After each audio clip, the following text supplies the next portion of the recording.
I think, Larry, one of the main objectives in the press secretary's office is to have a free flow of information between the governor's office and the public, because after all, it's the electorate and the public that put him there, and you have to keep those communication lines open at all times. Right. Jerry, do you plan more press conferences here at the Capitol? This is in the planning stage now. Of course, it's going to depend on Governor Smith's time and scheduling, but very definitely we do hope to have more press conferences.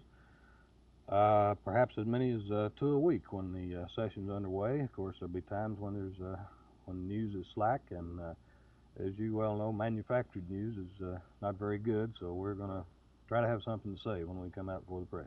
Well, Jerry, we at WFAA would like to offer our congratulations. Jerry Hall, the press secretary to Governor Preston Smith. This is Larry Todd, Channel 8 News at the Capitol.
Chief Francis, as we stand here and look at this burned out building, it looks considerably gutted. In the history of the fires that you've seen in residences, how does this appear to you? This is as bad a residential fire as I've ever seen. It was a large, rambling one-story residence, and it was completely burned out inside. When were the bodies discovered? How long after the units arrived here were the bodies discovered? Something like an hour and a half, maybe an hour and 40 minutes after the first arriving units. Why was this so? Did they not know that there were people in there? No, sir, we had no information as to whether people were here or not.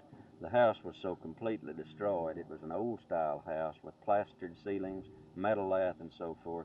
all the debris had fallen covering the floors. The fire had to be put out, then this debris removed before the bodies were uncovered.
Mary has always been in charge of getting her companies up. I've always done the same thing with mine.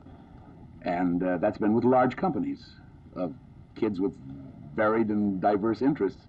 But since we're trained that way, and there's just the two of us, we don't have to worry about that. We're up. We try to see who beats who to the theater. We get there early. Robert beats me most of the time. Well, I used to be the first one always in my theater, but now so he was beats I always. me. But the thing is that at about 3 o'clock in the afternoon, I start pointing toward the theater mentally. I start at Well, 4. 4. Well, that's well, I have the first line, so that's why. But Thorne, it's been said that you auditioned for Billy Rose at the Texas Centennial in 1936, and he advised you against a show business career. Can you set that to rest? Well, yes, it's absolutely the truth. And he hired all my pupils. he hired all my pupils. Poor Billy, he's not around to protect And, himself. and Billy Rose finally, before he passed away, gave a fabulous dinner in New York for me and the UN and the whole caboodle for me, because I was the one person he told. He gave it in his fabulous home, his marble statues and halls. And because he said, this is the one person, I said, stay out of show business. And before I die, I'm going to give her a big dinner. And he did.